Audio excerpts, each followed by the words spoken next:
இப்போ நாம் பார்க்கக்கூடிய ஒரு தலைப்பு பார்த்தீங்கன்னா ஜூன் மாதத்துக்குண்டான மாத பலன்களை பற்றி தான் இந்த காணொலியில் பார்த்துட்ருக்குறோம். பொதுவாக இந்த ஜூன் மாதம் கன்னி ராசியில் பிறந்தவங்களுக்கு சாதகமாக இருக்க போகுதா அல்லது பாதகமாக இருக்க போகுதா, அதை பற்றி தான் இந்த காணொலியில் பார்த்துட்ருக்குறோம். கல்விக்கு அதிபதி, புத்திக்காரகன், ஞானக்காரகன், அறிவுக்காரகன், மூலக்காரகன், இதுபோல் நிறைய சொல்லிட்டு போகலாம். அறிவாளி யாருன்னா அதாவது இந்த புதன் தான். பொதுவாக புதன் பகவான் அப்படின்னு எடுத்துக்கிட்டீங்க அப்படின்னா அடுத்த கட்டத்துக்கு போகிறதுக்கு நல்ல ஒரு வழிகாட்டுறவர் யாருன்னா புதன் தான்.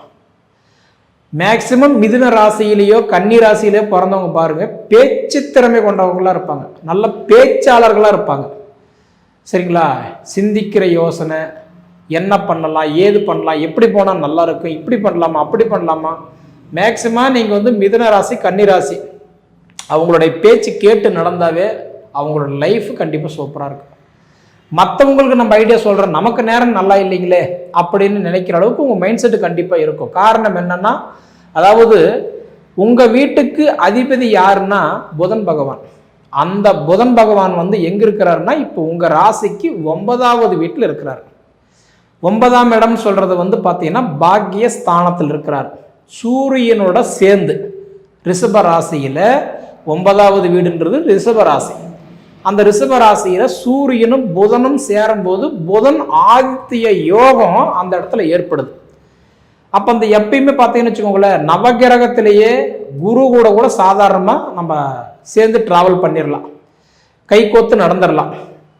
அதே மாதிரி நமக்கு சனி, ராகு, கேது எல்லா கிரகங்கள் கூட சேர்ந்துக்கலாம். ஆனால் சூரியனோட மட்டும் எந்த கிரகம் சேர்ந்து டிராவல் பண்ணவே முடியாது. அவர் வந்து ஒரு ஹெட்வெயிட்டான ஒரு கிரகம் தான் சூரியன். சிம்மராசிக்கு அதிபதி யாருன்னா சூரிய பகவான். அந்த உடைய சூரியனும் உங்கள் வீட்டுக்கு அதிபதி புதனும் 2 பேரும் ரிஷபராசியில் சேர்ந்து இருக்கக்கூடிய காலகட்டம் வந்து பார்த்தீங்கன்னா, அதாவது புதன் ஆதித்ய யோகம் ஏற்படும் பொழுது நிச்சயமாக உங்களுக்கு வந்து பார்த்தீங்கன்னா இந்த ஜூன் மாதம் 6ஆம் தேதிக்குள்ளார, அதாவது 1லிருந்து 6 தேதிக்குள்ளார பார்த்தீங்கன்னா உங்களுடைய கனவு கண்டிப்பாக நனவாகும். உங்களுடைய கனவு கற்பனைகள் எல்லாமே கண்டிப்பாக உங்களுக்கு சாதகமாக இருக்கும். ஏன்னா இதுக்கு முன்னாடி நம்ம நினைச்சோம் ஆனால் நடக்கலை, யோசிக்கிறோம் நம்மளால செய்ய முடியல, ஆனால் இந்த டைம் வந்து யோசிக்கிறது நடக்கும்.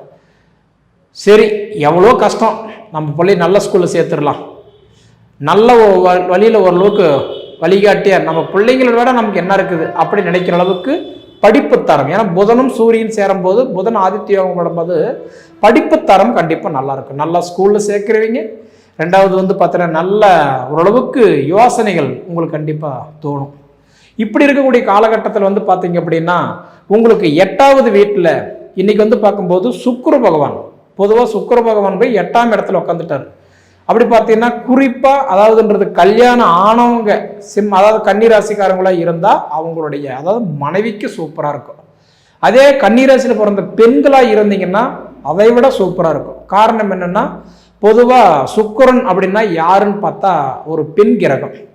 அந்த சுக்கிரன் போய் 8ஆம் இடம் ஆயுள் ஸ்தானத்தில் உட்கார்ந்ததுனால ஒவ்வொருத்தருக்குமே ஒரு இடம் வாங்கணும், வீடு கட்டணும், வீடு ஆல்ட்ரேஷன் பண்ணணும், பூமி சார்ந்த விஷயங்கள் நம்ம வந்து அந்த வேலையை ஆரம்பிக்கிறோம்னா 8ஆம் இடம் நல்லா இருக்கணும். ஏன்னா 8ஆம் இடம் நல்லா இருந்தால் தான் ஹெல்த்தும் நல்லா இருக்கும், மண்மனை சார்ந்த விஷயங்களும் நமக்கு நல்லபடியாக நடக்கும். அப்போ அந்த 8ஆம் இடத்துல போய் சுக்கிரன் உட்கார்ந்ததுனால அப்போ என்னன்னா கரெக்டான்றது ஊருக்கெல்லாமே இன்னைக்கு ஆம்பளைங்க நாம் புத்திமதி சொல்லி மற்றவங்களுக்கு அறிவாளியே இருந்தாலும் நமக்கே வழிகாட்டி இருக்கிறது யாருன்னா மனைவி தான், பெண்கள் தான். அந்த மாதிரி ஒரு காலகட்டம் பார்த்தீங்கன்னா நிச்சயமாக இன்னைக்கு 6ஆம் தேதிக்குள்ளார உங்களுக்கு ஏதோ ஒரு சுப நிகழ்ச்சிகள் கண்டிப்பாக உங்களுக்கு நடக்கும். சரிங்களா? அது எது நம்ம சொல்ல முடியும், இடம் வாங்கலாம், வீடு கட்டலாம், வீடு ஆல்ட்ரேஷன் பண்ணலாம், ஒரு காரியம் நம்ம செய்யறதுக்கு ஆரம்பிக்கலாம். படிப்பு வகையில் பார்த்தீங்கன்னா நல்ல ஸ்கூலு, காலேஜ், அடுத்த லைனுக்கு போகலாம்.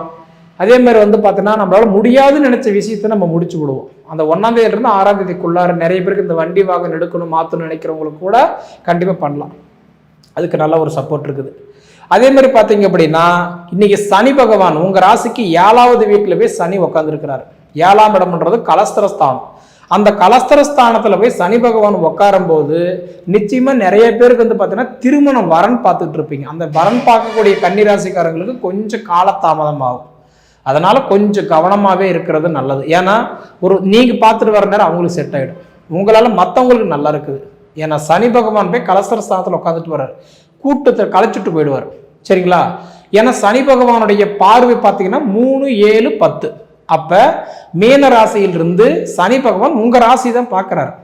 அப்படி பார்க்கறதுனால பார்த்தீங்கன்னா கண்டிப்பாக உங்களுடைய சுய ஜாதகம் மட்டும் நல்லா இருந்துருச்சுன்னு வச்சுக்கோங்களேன், கண்டிப்பாக இந்த சனி பயிற்சி உங்களுக்கு ரொம்ப ஃபேவராக இருக்குது, சூப்பராக வேலை செய்யும். ஏன்னா பொதுவாக வந்து பார்த்தீங்கன்னா சனி பகவான் எப்படின்னா இருக்கும் இடத்துக்கு கஷ்டத்தை கொடுப்பாரு, ஆனால் பார்க்குற வீட்டுக்கு பலன் கொடுப்பாரு. அந்த பார்க்குற வீடு தான் உங்கள் ராசி பார்க்குறாரு. அப்போ சனி பகவான் உங்கள் ராசி கன்னி ராசி பார்க்கறதுனால கிட்டத்தட்ட இன்னொரு 2.5 வருட காலத்துக்கு உங்கள் ராசி தான் பார்ப்பார். அப்போ அந்த 2.5 வருஷத்துக்கு சனி பகவான் உங்கள் ராசி பார்க்கும்போது என்ன பண்ணுவார், தொழில் மாற்றங்கள் ஏற்படும். அப்போ நமக்கு திசா புத்தி நல்லா இருக்கணும். ஏன்னா நம்மளுடைய ஜாதகத்தில் வந்து ஜாதகன்றது கடல் மாதிரி, அது பேசணும்னா பேசிகிட்டே போகலாம். அப்போ குறிப்பாக 4 விஷயம் நல்லா இருக்கணும். ஒன்று, திசா புத்தி நல்லா இருக்கா. 2வது, ஏதாவது சனி இல்லாமல் இருக்கா, தோஷங்கள் ஏதாவது இல்லாமல் இருக்கா, சுற்றி மனுஷாக்கள் வகையில் எந்த பாதிப்பு இல்லாமல் இருக்கா. இது மட்டும் உங்களுக்கு நல்லா இருந்துருச்சுன்னா இந்த சனி வந்து உங்களுக்கு அடுத்தது மீன ராசியிலிருந்து மேச ராசிக்கு மாறுறதுக்குள்ளார கண்டிப்பாக, ஏன்னா உங்களுக்கு வந்து உங்கள் ராசி 7ஆம் இடமா பார்த்துட்டு இருக்கிறாரு, அது கலஸ்தர ஸ்தானமாக பார்க்குறாரு. அப்போ என்னன்னா நம்ம வாய் நமக்கு எதிரியாக மாறும்.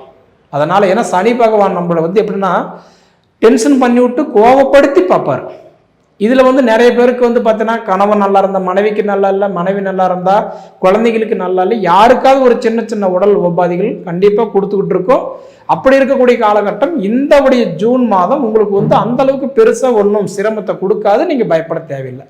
சரிங்களா?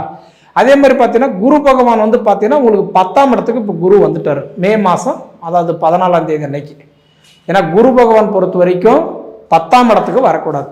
ஏன்னா 10 அதை பழமொழியே கேள்விப்பட்டிருப்பீங்க, 10ல் குரு இருந்தால் பதவி கூட பறி போக மாட்டான்.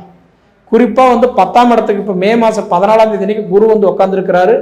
அதனால இன்னும் 1 வருஷம் முடிகிற வரைக்கும் கண்டிப்பாக உங்கள் தொழிலில் கொஞ்சம் கவனமாக ஹேண்டில் பண்ணுறது நல்லது.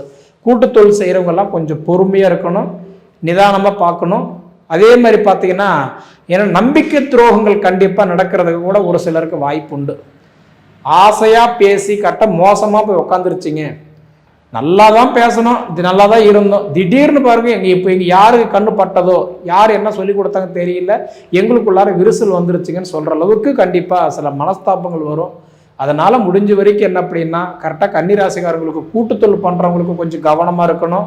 அதே மாதிரி வந்து பார்த்தீங்கன்னா வெளிநாடு வெளி மாநிலம் வெளி இடத்துக்கு போனவங்க எல்லாம் பார்த்தீங்க அப்படின்னா நிச்சயமாக உங்களுக்கு நல்ல மாற்றங்கள் கொடுப்பாரு.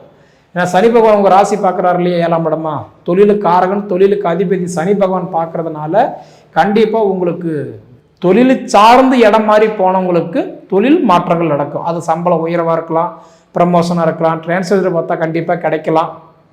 ஏதாவது ரொம்ப நாளாக பெண்டிங்கில் இருந்த காரியம் கூட உங்களுக்கு சக்ஸஸ் ஆகும். ஏன்னா சனி பகவான் மொத்தத்தில் இந்த பயிற்சி உங்களுக்கு சூப்பராக இருக்குதுங்க, இதில் மாற்றம் கிடையாது.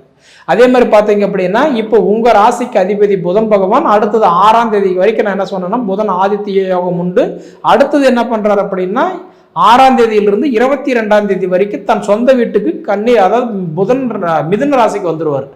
அப்போ மிதுன ராசிக்கு வந்துட்டாருன்னா அந்த காலகட்டங்கள் வந்து பார்த்துட்டிங்கன்னா உங்களுக்கு அதாவது ஒரு பண விஷயம் ஏதாவது எதிர்பார்த்துட்டு இருந்தால் கண்டிப்பாக உங்களுக்கு ஓரளவுக்கு நல்லா இருக்கும். ஏன்னா தன்னுடைய வீட்டுக்கு அதிபதி தான் வீட்டுக்கு வரும்போது அதாவது அந்த நேரத்தில் ஒரு சுப நிகழ்ச்சிகள், இப்போ ஒரு ஆடம்பர பொருட்கள் எதிர்பார்த்துட்டு இருக்கிறோம், அத்தியாவசிய பொருட்கள் வாங்கலாம்னு எதிர்பார்க்குறோம், இதெல்லாம் வாங்கலாமா? கண்டிப்பாக நடக்கும். சரிங்களா? வீட்டுக்கு தேவையான ஒரு பொருள் வாங்கலான்னு இருக்கிறேங்க, ரொம்ப நாளாக நினைக்கிறேன், தள்ளி தள்ளி போகுது, இதெல்லாம் கண்டிப்பாக நடக்கிறதுக்கு வாய்ப்பு உண்டு. சரிங்களா? அதே சமயத்தில் பார்த்தீங்க அப்படின்னா உங்களுக்கு சூரிய பகவான் 9ஆம் இடத்துல உட்காந்துருக்கிறாரு. 9ஆம் இடத்துல சூரிய பகவான் உட்கார்றதுனால நிச்சயமாக பாக்கியஸ்தானத்தில் இருக்கிறதுனால உங்களுக்கு ஓரளவுக்கு எப்படி சொல்கிறதுன்னா அந்த குழப்பங்கள் ஓரளவுக்கு கண்டிப்பாக நல்லா இருக்கும். அடுத்தது 15ஆம் தேதிக்கு மேலே பார்த்தீங்க அப்படின்னா ஒரு 10ஆம் இடத்துக்கு வந்துடுவார். அப்போ தொழிலுக்கு ஃபேவராக இருப்பார்.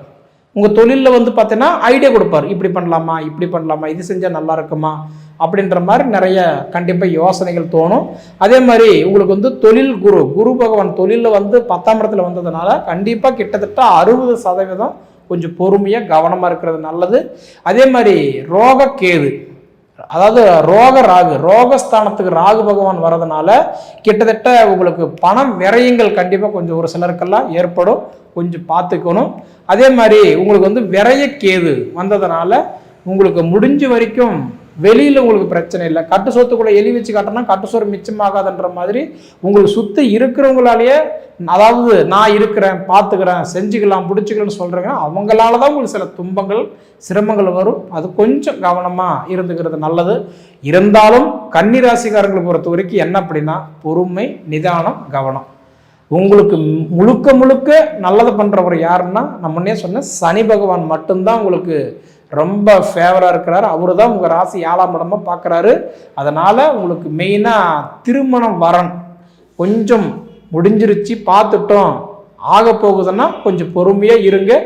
ரெண்டாவது எது செய்கிற மாதிரி இருந்தாலும் உங்கள் சுய ஜாதகத்தை நல்லா இருக்குதா அதன்படி நீங்கள் பண்ணுங்கள். கண்டிப்பாக உங்களுக்கு இந்த மாதம் உங்களுக்கு ஓரளவுக்கு சப்போர்ட் பண்ணும்.